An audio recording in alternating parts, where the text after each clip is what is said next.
Galerinha do quinto ano, eu sou a professora Michele Jorge, da Unidade de Pilares, e hoje a gente vai conversar sobre língua portuguesa. A gente vai ver o módulo 2 do nosso livro, que fala sobre contos, parte 2. Por que parte 2?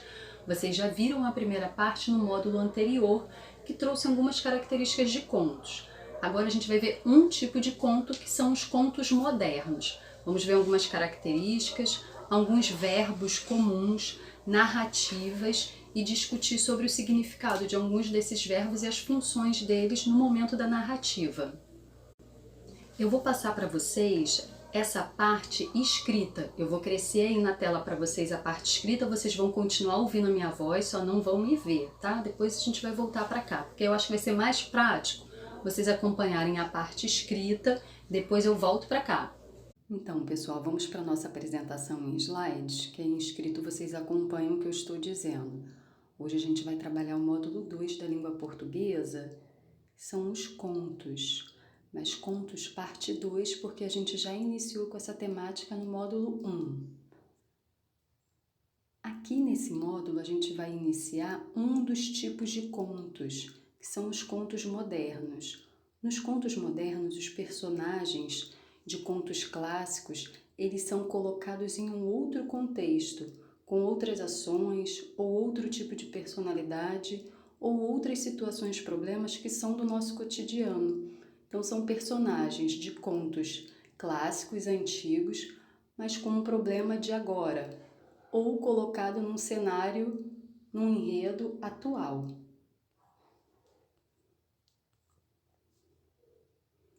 A pontuação é importantíssima no momento de escrever, não só o conto. Na nossa apostila, a gente vê 3 pontuações essenciais, que são os 2 pontos, o travessão e as aspas. Os 2 pontos, num geral, a gente coloca para iniciar a fala do personagem. Então, tem uma frase, 2 pontos. Inicia-se a fala do personagem. O travessão é para iniciar essa fala. Ele indica que é o momento de um discurso direto, quer dizer, a fala direta do personagem no texto, sem interferência do narrador. Vamos às aspas. As aspas indicam a fala de alguém, então ela pode não estar com aquele travessão. É quando, em algum momento da história, o autor ou o narrador traz a fala do personagem e coloca entre aspas. Ela não vai estar inserida na fala com um travessão, numa conversa, num diálogo, mas vai ser trazido. Mas é um discurso direto, ele coloca ali fiel à fala do personagem. O verbo dissente são os verbos do dizer, aqueles ligados à forma como é dito algo. Esses verbos indicam ao leitor o modo como os personagens se expressaram. Então é comum, antes até do travessão, como a gente falou ali, ou dos 2 pontos, está lá. E ela disse, 2 pontos. Esse disse é um verbo dissende. Ou então, ela sem rodeios perguntou, onde você vai? Esse perguntou, a gente sabe que a próxima fala do personagem vai ser uma interrogação, não vai ser uma exclamação, uma afirmativa, é um modo de dizer. Então, a gente já inicia a leitura com um tom de interrogação. Ou já tem a resposta, vou por aí, respondeu ela. É a resposta da pergunta anterior. Esses são os verbos de sender. Respondeu, responder, perguntar, indagar, questionar, dizer, são os verbos que dão um tom do modo de dizer do personagem. No discurso direto é apresentada a fala do personagem fiel, sem intervenção do narrador, não tem alteração nenhuma na fala. Normalmente é antecedida pelos verbos de sende, 2 pontos e travessão ou aspas. No discurso indireto, a fala do personagem é apresentada conforme interpretação do narrador, por isso a interferência. É o narrador que está dizendo o que o personagem disse, ele está contando o que o personagem pensou, ele está contando como o personagem se sentiu. Não tem uma fala do personagem, é como se ele fosse um narrador que a gente chama de narrador onisciente, tudo sabe, ele sabe o que está se passando e ele conta, não é o personagem que está dizendo. Vamos para dicionário, polissemia e verbetes. A polissemia é diversidade de sentidos, enquanto o verbete é a definição ou explicação do sentido daquela palavra. Dizendo assim, parece que é mais ou menos a mesma coisa, mas não é. Polissemia, eu vou dar um exemplo. É quando a mesma palavra, quando é escrita do mesmo jeito, pode ter sentidos diferentes. Se eu só falar para vocês banco, a palavra banco, as pessoas podem pensar em coisas diferentes. Banco pode ser aquela instituição financeira onde a gente paga a conta, guarda dinheiro, faz as nossas transações financeiras relacionadas ao dinheiro. Ou então banco é um lugar onde a gente pode se sentar, é um assento. Então, são significados diferentes, mas a palavra é a mesma. E aí depende do contexto ou da frase que eu estou colocando. O verbete já vai trazer a definição e a explicação do sentido da palavra. Então, não só um sinônimo, ele vai explicar o sentido. Quando a gente pesquisa na internet, no geral, um dos primeiros verbetes que aparecem é da área da saúde, porque às vezes é muito difícil de compreender algumas palavras ou termos ou funções médicas. E aí tem lá a palavra radiologia.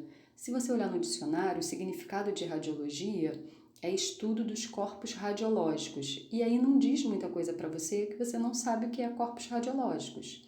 No verbete, ele vai trazer uma definição. Então, quer dizer, radiologia é quando você utiliza desse estudo, na verdade, para descobrir o que acontece no corpo, né, com o apoio dos corpos radiológicos, o que acontece no corpo, o que tem no corpo do doente e como tratá-lo através da radiologia. Então, aquele momento que a gente vai tirar o raio-x, vai tirar a foto do nosso pulmão, vai tirar a foto da nossa carinha e vai ver como está por dentro, isso é radiologia. E aí o verbete explica isso. Ordem alfabética. Crianças, ordem alfabética é vida. Quem me conhece, já estudou comigo, trabalhou comigo, fez projeto comigo, sabe que eu sou a louca da ordem alfabética. Quando a gente tem que ordenar palavras, a gente ordena ela de acordo com o alfabeto, porque é mais fácil para encontrar. Quando a gente tem muitas fichas, muito texto, muita leitura, lista com nome de amigos, familiares, a gente coloca em ordem alfabética porque depois é fácil de procurar encontrar e ver se realmente está todo mundo na lista. Como que a gente coloca em ordem alfabética? A gente começa pela primeira letra do nome ou do objeto, que seja a primeira letra, e a gente vai colocando isso em ordem sucessivamente. Eu vou mostrar aqui um exemplo. Eu escrevi aqui o nome de alguns colegas. Está aqui à esquerda, está a Carla, Bruna, Ana Luísa, Bianca, Ana Laura, Isabel e Brenda. Vamos colocar o nome delas em ordem alfabética? E aí eu criei várias colunas para poder colocar uma letrinha em cada coluna. Como a gente aprende em matemática o valor posicional do número, né? Dependendo da posição, ele pode ter um valor.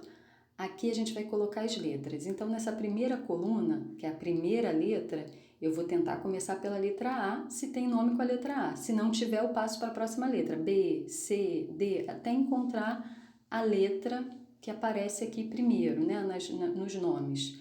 Aqui a gente tem nome com letra A, que é a Ana Luísa e a Ana Laura. Quem vem primeiro? Aqui é a Ana Laura. Por quê? Na primeira posição é a letra A, na segunda a N, na terceira A, nas duas. E aí tem um espaço, começa com L também as duas. E aí na sexta posição, uma começa com a letra A e a outra com a letra U. Então, primeiro vem, aqui tem a letra A. Então, Ana Laura. E depois a Ana Luísa. Quem vai ser a próxima? Já não tem mais nome com A. Tem nome com B? Tem. Quantos nomes com B a gente tem? A Bruna, a Bianca e a Brenda. Quem vem primeiro? Na primeira coluna, todas elas vão ter a letra B. Então, até aí, todas estão ali. Na segunda, a gente tem R da Bruna e da Brenda e um I da Bianca. Então, quem vem primeiro? A Bianca. E depois, quem vem? A Brenda ou a Bruna, porque é com letra R. A terceira casa, que é a seguinte, na Brenda tem a letra E, na Bruna, U. Então, a Brenda vem primeiro, né? O E vem antes do U no alfabeto. Só uma dica, eu sei que é muito óbvio, mas às vezes esquece, As vogais A, E, I, O, U, elas aparecem nessa ordem no alfabeto. Primeiro vai aparecer o A, depois lá na frente o E, o I, o O e o U, tá? Eu completei a listinha aqui, olha como ficou. Primeiro a Ana Laura, depois a Ana Luísa, depois a Bianca, a Brenda, a Bruna, a Carla e aqui nessa lista, por último, a Isabel. Ok? Essa é a ordem alfabética. Então voltou para mim aqui, pessoal, galerinha do 5º ano que me acompanhou até aqui, essa parte escrita, esse arquivo aqui embaixo, eu vou deixar na descrição o link para o Drive para vocês terem acesso a essa parte e deixar salvo aí para revisar quando precisarem. Aqui vocês também podem deixar o comentário de vocês sobre a aula, algumas dúvidas, depois eu posso encaminhar para a professora de língua portuguesa de vocês, eu vou tentar acompanhar os comentários de vocês. Para quem me assistiu até aqui, depois tem alguns errinhos de gravação, teve uma participação especial, alguns barulhos, algumas coisas que aconteceram inusitado. Fofurices do 5º ano, a tia Michele tá com muita saudade de vocês. Um beijo.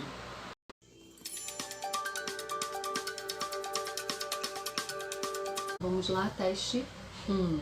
De vez em quando vou ter participação especial do gato da minha vizinha. Aí. Tudo bem? Foi? Saindo? Tô com direção, gente. Chique. Silêncio.